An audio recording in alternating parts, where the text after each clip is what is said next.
بسم الله الرحمن الرحيم الحمد لله رب العالمين وأشهد أن لا إله إلا الله وحده لا شريك له وأشهد أن محمدا عبده ورسوله صلى الله عليه وسلم وعلى آله وأصحابه أجمعين أما بعد السلام عليكم ورحمة الله وبركاته.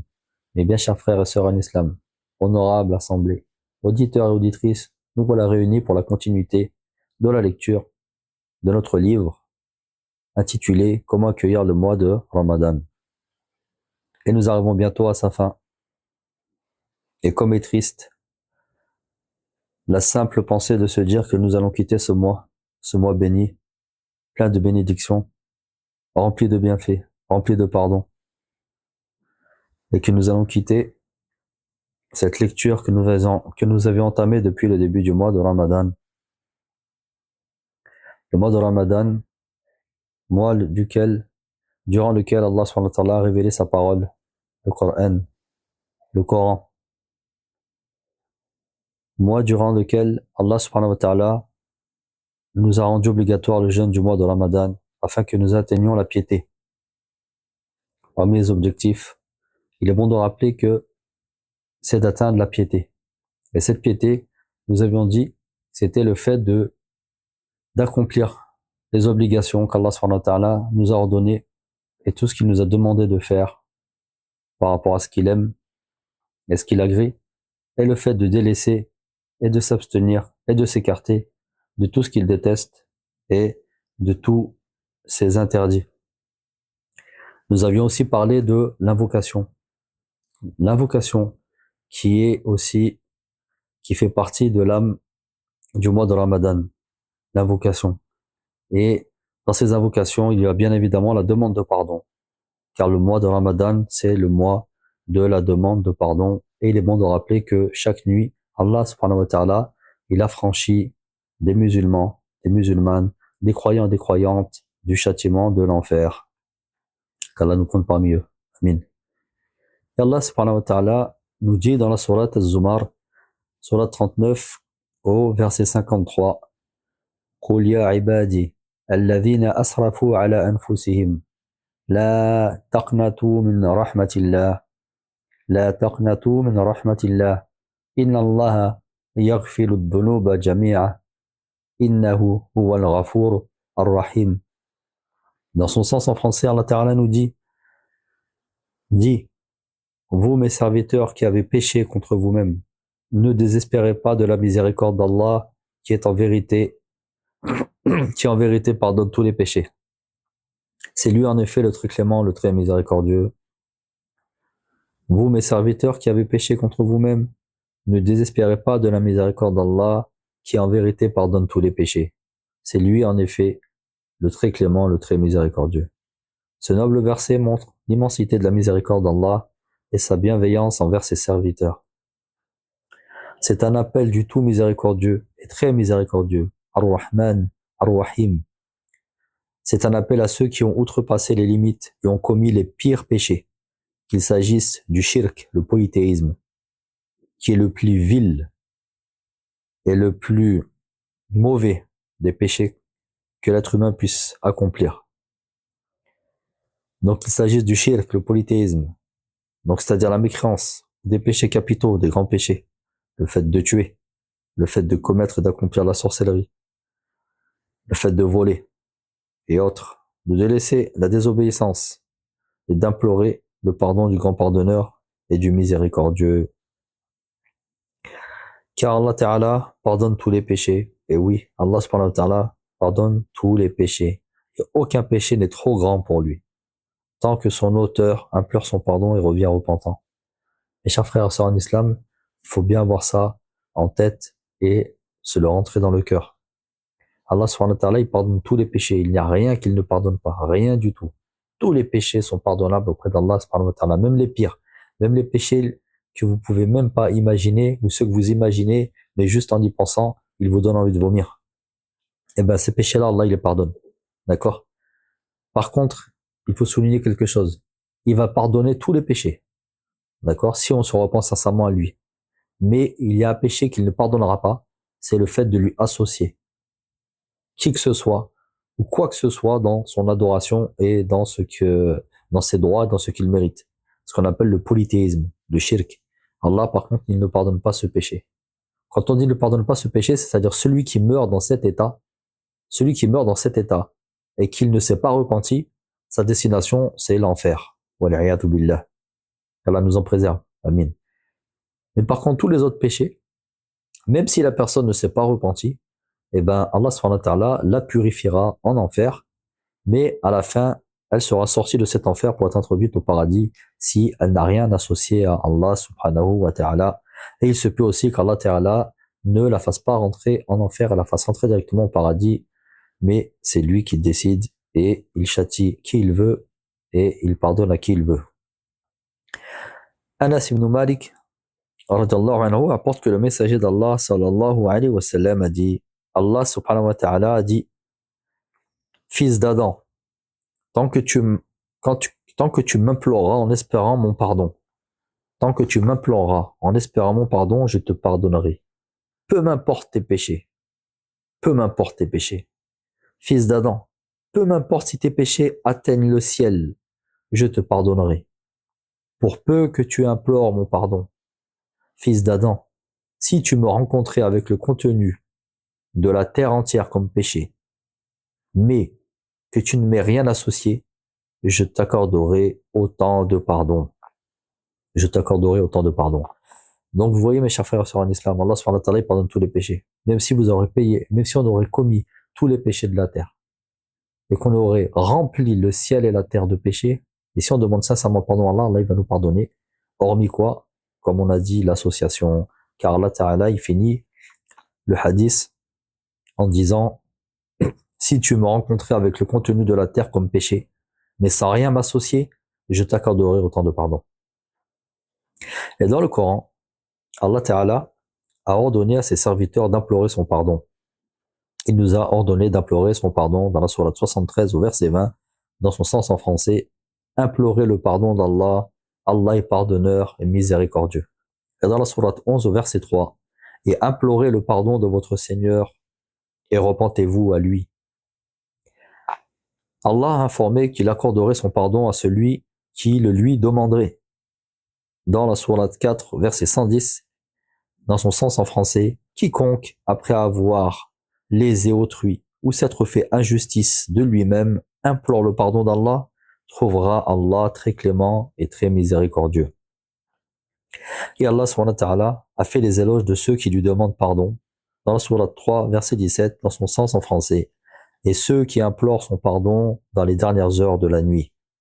Et dans la sourate 51, verset 18, et ceux qui, dans les dernières heures de la nuit, implorent son pardon. Le prophète sallallahu alayhi wa sallam multipliait la demande de pardon. Et il disait, j'implore le pardon d'Allah 100 fois par jour. Le prophète sallallahu alayhi wa sallam disait, j'implore le pardon d'Allah 100 fois par jour. Et dans une autre version d'une narration prophétique, il disait plus de 70 fois par jour. Plus de 70 fois par jour. Mes chers frères et sœurs en islam, le mois de Ramadan a une importance capitale dans la demande de pardon et l'expiation des péchés.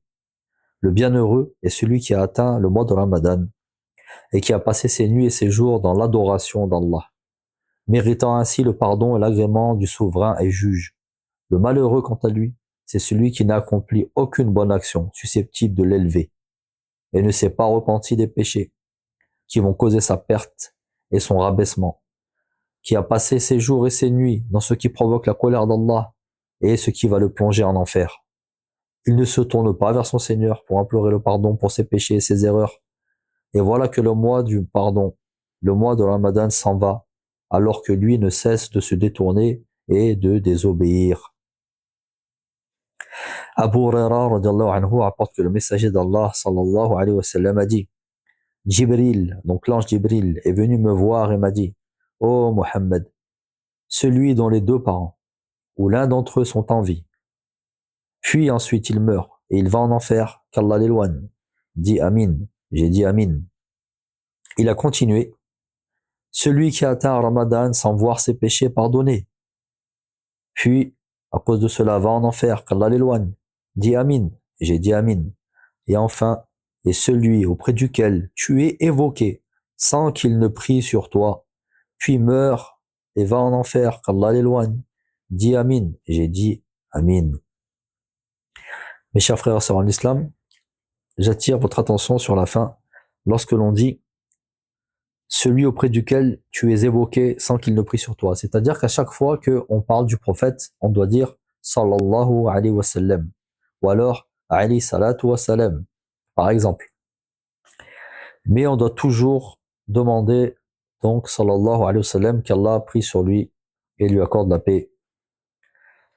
Sallallahu alayhi wa sallam.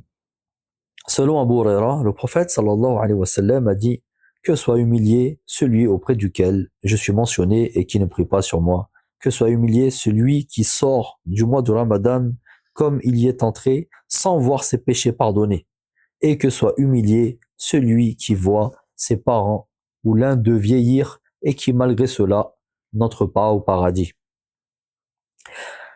Le croyant doit impérativement saisir les bénédictions de ce mois pour faire le bien et multiplier la demande de pardon afin de bénéficier de ces innombrables avantages ici-bas et dans l'au-delà. L'un de ces bénéfices mondains est évoqué dans le verset suivant, verset 71 sur la 10 et 12, où Allah Ta'ala nous dit dans son sens en français, « Je leur ai dit, implorez le pardon de votre Seigneur, qui est si clément. Il arrosera vos terres de pluies abondantes, multipliera vos richesses et vos enfants, et vous accordera des jardins et des rivières. » On rapporte qu'un homme est venu se plaindre de la sécheresse. À Hassan al-Basri, rahimahullah. Celui-ci a dit, implore le pardon d'Allah. Puis un autre est venu, et il s'est plaint de la pauvreté. Et il lui a répondu, implore le pardon d'Allah. Puis un troisième est venu à lui pour se plaindre de l'aridité de son jardin. Et il lui a répondu, implore le pardon d'Allah. Enfin un quatrième est venu à lui pour se plaindre de sa stérilité. Et il lui a dit, implore le pardon d'Allah. Puis il leur récita ce verset, je leur ai dit, implorez le pardon de votre Seigneur qui est si clément. Il arrosera vos terres de pluies abondantes, multipliera vos richesses et vos enfants, et vous accordera des jardins et des rivières. C'est-à-dire, mes chers frères et sœurs en islam, que si vous revenez repentant à Allah subhanahu wa ta'ala, et que nous implorons son pardon, il déversera sur nous sa subsistance. Il fera tomber la pluie sur nos terres. Il en fera sortir les bénédictions qui y sont enfouies. Il fera pousser nos plantes, gonfler les pieds de nos bêtes, nous accordera les biens et les enfants en abondance, et nous fera don de jardins fruitiers traversés par des rivières. Les bénéfices qui sont évoqués ici sont ceux que le croyant récoltera dans ce bas monde, en récompense de sa demande de pardon. Et au jour de la résurrection, ceux qui imploraient le pardon d'Allah récolteront une immense récompense et bénéficieront de sa miséricorde, de son pardon et de son affranchissement de l'enfer, et ainsi de la préservation de son châtiment. Abdullah ibn Busr rapporte que le messager d'Allah sallallahu alayhi wa sallam a dit « Celui qui comptera beaucoup de demandes de pardon dans son registre sera heureux. Celui qui comptera beaucoup de demandes de pardon dans son registre sera heureux. » Et un autre compagnon rapporte que le messager d'Allah sallallahu alayhi wa sallam a dit que celui qui veut être heureux de recevoir son registre multiplie la demande de pardon. Que celui qui veut être heureux de recevoir son registre multiplie la demande de pardon. Il y a néanmoins quelque chose à savoir concernant la demande de pardon, mes chers frères et sœurs en islam. Elle doit être accompagnée de l'abandon du péché. D'accord? Si elle est précédée d'un repentir sincère, alors elle effacera les péchés passés. D'accord? Lorsqu'on commet un péché, il faut se repentir sincèrement, mais il faut aussi abandonner le péché. C'est pas on fait le péché et on reste dedans. D'accord? Il faut arrêter ce péché. Donc si elle est précédée d'un repentir sincère, alors elle effacera les péchés passés. C'est cette demande de pardon qu'Allah Ta'ala a ordonnée et pour laquelle il a promis d'effacer les péchés de leur auteur, en disant ceux qui, s'ils commettent un acte infâme ou se lèsent eux-mêmes, se rappellent Allah, dont ils implorent le pardon, plutôt que de persister délibérément dans leurs agissements, conscients qu'Allah seul peut pardonner les péchés. Voilà ceux qui, en récompense de leurs œuvres, obtiendront le pardon de leur Seigneur et des jardins traversés de rivières où ils demeureront pour l'éternité, digne récompense de ceux qui n'ont eu de cesse d'œuvrer. Sourate 3, versets 135 et 136. La demande de pardon a 3 prérequis principaux qui sont évoqués dans le hadith d'Anas que nous avons évoqué précédemment. D'accord? La demande de pardon a 3 prérequis principaux. Il y a 3 choses à accomplir pour que la demande de pardon elle soit acceptée, Inch'Allah. Première chose, lorsque le croyant commet un péché, il ne doit espérer obtenir le pardon d'Allah. Il ne doit espérer obtenir le pardon d'Allah que d'Allah, uniquement et de personne d'autre. D'accord? Pas en allant chez un prêtre, par exemple pour se confesser, en passant par une personne, ou d'aller chez un rabbin, ou d'aller voir l'imam. Non, le pardon, on le demande à Allah seul, et on espère le pardon que d'Allah seul, car il sait, le croyant, donc le musulman, il sait que c'est Allah qui a le pouvoir de lui pardonner, ou de le châtier, d'accord? Le prophète, sallallahu alayhi wa sallam, parmi ce qu'il rapporte de son Seigneur, subhanahu wa ta'ala, a dit, quelqu'un a commis un péché et a dit, oh Allah, pardonne-moi mon péché. Allah ta'ala, béni soit-il, a déclaré, mon serviteur a commis un péché, mais il sait qu'il a un Seigneur qui pardonne ou sanctionne les péchés. Puis la personne a commis un autre péché et a dit, mon Seigneur, pardonne-moi mon péché. Allah subhanahu wa ta'ala a répliqué, mon serviteur a commis un péché, mais il sait qu'il a un Seigneur qui pardonne ou sanctionne les péchés. Puis l'homme a commis un nouveau péché et a dit, mon Seigneur, pardonne-moi mon péché. Allah subhanahu wa ta'ala a dit et a affirmé, mon serviteur a commis un péché, mais il sait qu'il a un Seigneur qui pardonne ou sanctionne les péchés. J'ai donc pardonné à mon serviteur, qu'il agisse donc comme il l'entend. Qu'il agisse donc comme il l'entend. On voit que lorsqu'on commet un péché, on demande pardon, Allah il nous pardonne. Il ne faut pas avoir peur. Et gardez bien en tête cela. Et gravez-le dans votre cœur. Le péché, il est pardonnable. Plus on commet de péché, plus on demande pardon, et plus Allah il nous pardonne. Même si on devait recommencer le péché 1000 fois. Si au moment de la demande de pardon, nous sommes sincères, Allah Ta'ala il nous pardonne. Si nous sommes sincères, Allah Ta'ala nous pardonne à ce moment-là, même si nous commettions le péché 1000 fois à la suite. La deuxième prérequis, la demande de pardon doit se faire, quelle que soit l'importance du péché. La demande de pardon doit se faire, quelle que soit l'importance du péché, et même s'il atteigne les nuages ou recouvre l'horizon. Le prophète sallallahu alayhi wa sallam a dit, je jure par celui qui détient mon âme entre sa main, si vous commettiez des péchés qui remplissaient l'espace entre les cieux et la terre, puis que vous imploriez le pardon d'Allah, il vous pardonnerait. Celui qui demande pardon se prémunit contre les conséquences des péchés et leur dévoilement au jour de la résurrection. Il convient d'implorer le pardon avec sa langue et de se repentir avec son cœur et ses membres en abandonnant les péchés. La troisième chose, c'est l'unicité. L'unicité d'Allah. Celui qui en est dépourvu ne sera jamais pardonné, contrairement à celui qui la concrétise. Il aura réalisé l'un des meilleurs moyens d'être pardonné à Allah subhanahu wa ta'ala. Et Allah Ta'ala nous dit dans Surat 4 au verset 48 dans son sens en français, certes Allah ne pardonne pas qu'on lui donne un associé, mais en dehors de cela, il pardonne à qui il veut, subhanahu wa ta'ala. En nous demandons à Allah de nous pardonner tous nos péchés, les petits comme les grands, ceux dont nous avons connaissance et ceux que nous ignorons, et qu'il clôture nos vies par de bonnes œuvres et la bonne fin. Amin. Wallahu ta'ala wa alam. Allahumma salli ala Muhammadin wa ala ali Muhammad. كما صليت على إبراهيم وعلى آل إبراهيم إنك حميد مجيد اللهم بارك على محمد وعلى آل محمد كما باركت على إبراهيم وعلى آل إبراهيم إنك حميد مجيد سبحانك اللهم ربنا وبحمدك أشهد أن لا إله إلا أنت وأستغفرك وأتوب إليك. Et toute parole profitable, bénéfique et véridique que vous aurez pu entendre aujourd'hui ou qui a été lue ne peut provenir que d'Allah seul, de par sa bonté, sa grâce et sa miséricorde, et que toute parole futile, tout oubli, toute erreur, toute confusion ne peut provenir que de moi-même ou de Shaitan.